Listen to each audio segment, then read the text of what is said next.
Hi hello नमस्कार सर्वांना. जीवन एका शोमेध या मराठी यूट्यूब चॅनलमध्ये तुमचं सर्वांचं मनापासून सहर्ष स्वागत करतो. मित्रांनो, जीवन जगत असताना आपल्या आयुष्यात वेळेचं खूप महत्व आहे. ते असं की आता 2 दिवसापूर्वी आपण 2026 मध्ये पदार्पण केलेलं आहे आणि गेल्या वर्षाला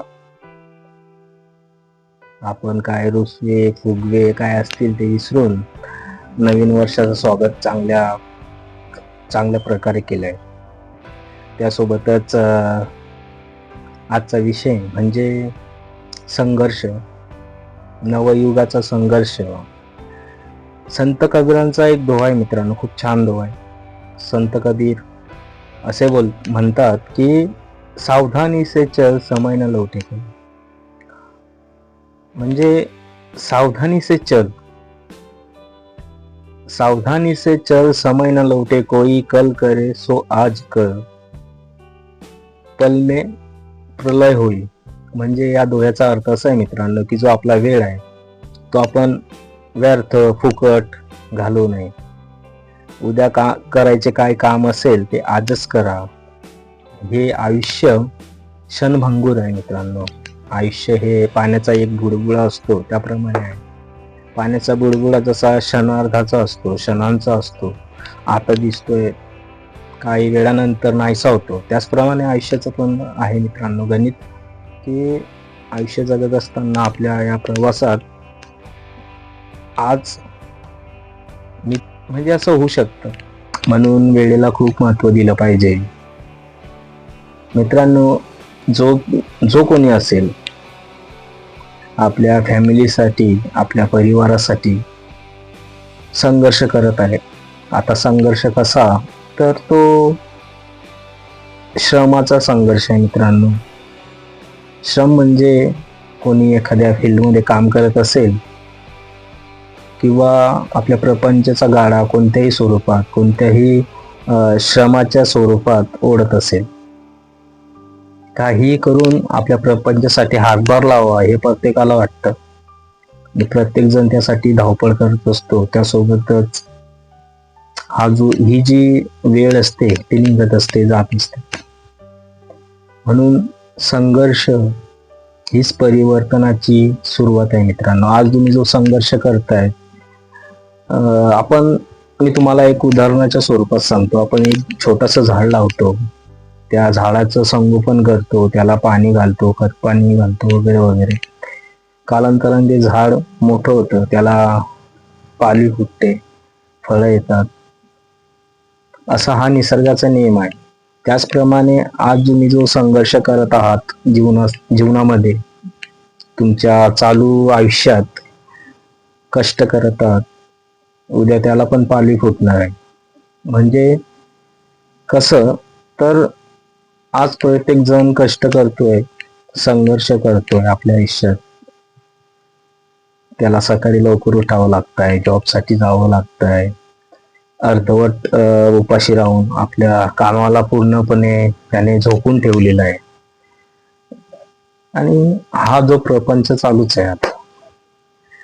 पण आजचा प्रत्येक त्रास, जो तुमचा आज तुम्हाला जो त्रास होतोय मित्रांनो, तो उद्याचा जो येणारा वेळ आहे त्यासाठी पाया ठरेल.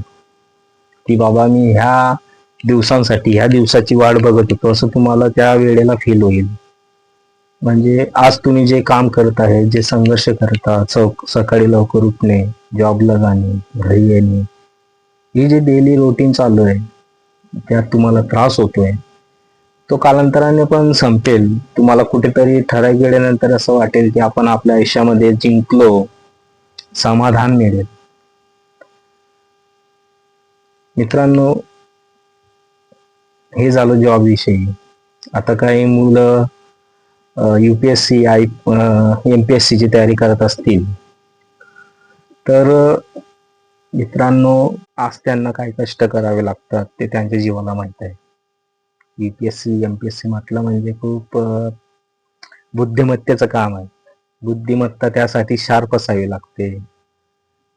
स्वभाव चांगला असावा लागतो, कारण जसा स्वभाव तसंच ते सर्व गोष्टी रिॲक्ट होतात. म्हणून त्यासाठी वातावरण पण खूप पोषक पाहिजे आणि ते सोपं काम नाही, ते बुद्धिमत्तेचं काम आहे. आज UPSC MPSC करणारे तरुण किती कष्ट घेतात, स्वतःचं घर सोडून पुण्यासारख्या मोठ्या सिटीमध्ये आपलं भविष्य उज्ज्वल करण्यासाठी जातात. त्यातील काही मोठमोठ्या पदावरती गेल्यानंतर त्यांना अभिमान या गोष्टीचा होईल की मी जेव्हा कष्ट केलेले होते ते आता कुठेतरी फलित झाले, असं त्यावेळेला त्यांना वाटेल. म्हणून आज कष्ट करा, आज संघर्ष करा. पुढे चालून तुमच्या जीवनाची काही ती दिशा असेल ते तुमच्या आजचे कष्ट उद्या ठरवले जातील. आणि मित्रांनो, सुरुवातीला सांगितलं की आजची जी वेळ आहे ती त्या वेळेचं भान राखलं गेलं पाहिजे. आजचा तरुण मेहनत करतो, खूप मेहनत करतो, कष्टाळू आहे, होतकरू आहे, पण त्याला योग्य डायरेक्शन कधी कधी मिळत नाही. होतं असं की ज्याला डायरेक्शन न मिळाल्यामुळे तो वेळेचं भान ठेवत नाही, म्हणजे टाइमपास म्हणून जीवन जगण्याचा एक छोटासा तो प्रयत्न करत असतो की चला वेळ आहे, निघून जाईल, वेळ आहे, इकडे गेला, तिकडे गेला, तिकडनं आला, बसला. हे आपल्या आयुष्यात नेहमी चालू असतं. म्हणून वेळेचं भान राखलं गेलं पाहिजे. हीच आपल्या भविष्याची, उद्याची तयारी असेल. आणि भविष्याची तयारी म्हणजे वेळेचं भान राखणे होय, हे पण महत्वाचं आहे. आजचा तरुण वर्ग येणाऱ्या जगाची दिशा आहे. ते कसं मित्रांनो, बघा की आजचा जो तरुण आहे त्याला सर्व कळतं, त्याला दुःख, त्याला टेन्शन, त्याला सर्व गोष्टी कळतात. घरची परिस्थिती पण कळते की आपल्या घरात काय आहे काय नाही, आपण कोणत्या परिस्थितीमधून आलो आहे, आणि तो त्याच्या मार्गाने जगत असतो. आपल्या घरदारासाठी, आपल्या फॅमिलीसाठी तो थोडासाही हातभार लावत असतो. म्हणून आजच्या तरुणांनी मेहनत करा, पण ते श्रमिक नव्हे, ते बुद्धिमत्तेचं मेहनत केली पाहिजे. आपल्या डोक्याचा वापर करून काहीतरी असं वेगळं अस्तित्व निर्माण करण्याचा प्रयत्न केला पाहिजे, कारण येणारी आजची तरुणाई आहे ती उद्याची दिशा ठरेल. मित्रांनो, अपयश हे थांबणारं नाही. मी गेल्या व्हिडिओमध्ये पण बोललो होतो, अपयश यश, सक्सेस फेल्युअर लाईफचा एक पार्ट आहे, तो आपण स्वीकारला पाहिजे. त्या गोष्टी होणार आहे. म्हणून अपयश हे एक शिकवण आहे, म्हणजे आपल्याला काहीतरी शिकवून जाते. आपण कुठे चुकलो ते आपल्याला शिकवते, म्हणजे ते एक शिकवण आहे, त्या स्वरूपात आपण घेतलं पाहिजे. आणि परिस्थितीला दोष देणे थांबलं पाहिजे. आजचा तरुण वर्ग परिस्थितीला जास्त दोष देतो की असं झालं, तसं झालं, यांच्यामुळे झालं, फलाना वगैरे. पण असं न करता अपयश हे थांबणारं नाही मित्रांनो, ते क्षणिक आहे, ते निघून जाणार आहे. फक्त तुमची मेहनत, तुमचे कष्ट, तुमचा संघर्ष आपण समतोल राखला पाहिजे. जास्त यश आलं म्हणून हवेत नाही उडायला पाहिजे. आपण आपले पाय जमिनीशीच सलग पाहिजे.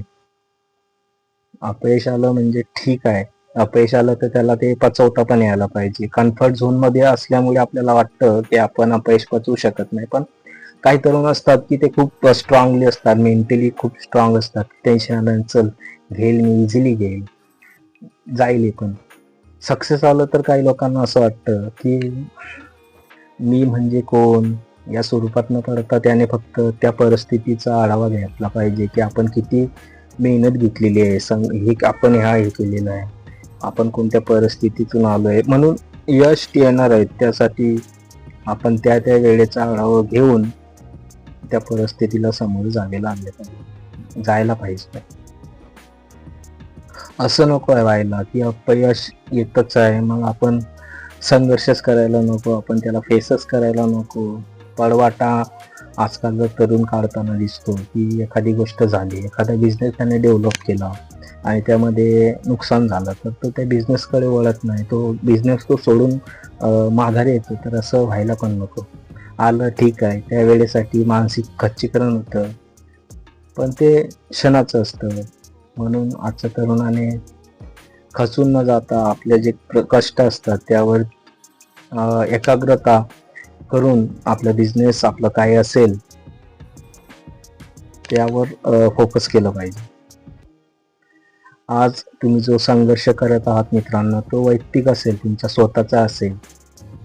तुम्ही त्यासाठी कष्ट करत असाल, जॉब करत असाल किंवा स्पर्धा परीक्षांची तयारी करत असाल, पण एका वेळेनंतर तुमचं जे वैयक्तिक असेल ते सर्व सामूहिक होईल. सामूहिक असं की तुमच्या फॅमिलीमध्ये जर एखाद्याला तुम्हाला नोकरी लागली तर तुमच्या 4 पिढ्या म्हणजे एक वेगळ्या दिशेने वाटचाल करतील. म्हणून संघर्ष वैयक्तिक असला तरी परिणाम हा सामूहिक असतो आणि तो परिणाम असा की ज्या घरामध्ये एक नोकरीला लागला की त्याच्या 4 पिढ्या आपोआप म्हणजे त्यांचं रुटीन बदलतं. असंच समाजाचं गणित आहे. कारण दिशा मिळालेली असते, डायरेक्शन मिळालेलं असतं आणि खूप म्हणजे छान सर्व गोष्टी छान होतात. तर मित्रांनो आजच्यासाठी एवढंच. चॅनलवर नवीन असाल तर चॅनलला सबस्क्राईब नक्की करा, व्हिडिओला लाईक करा आणि माझे व्हिडिओ तुम्हाला आवडत असाल तर मित्रपरिवाराकडे शेअर करा. तोपर्यंत जय हिंद, जय महाराष्ट्र.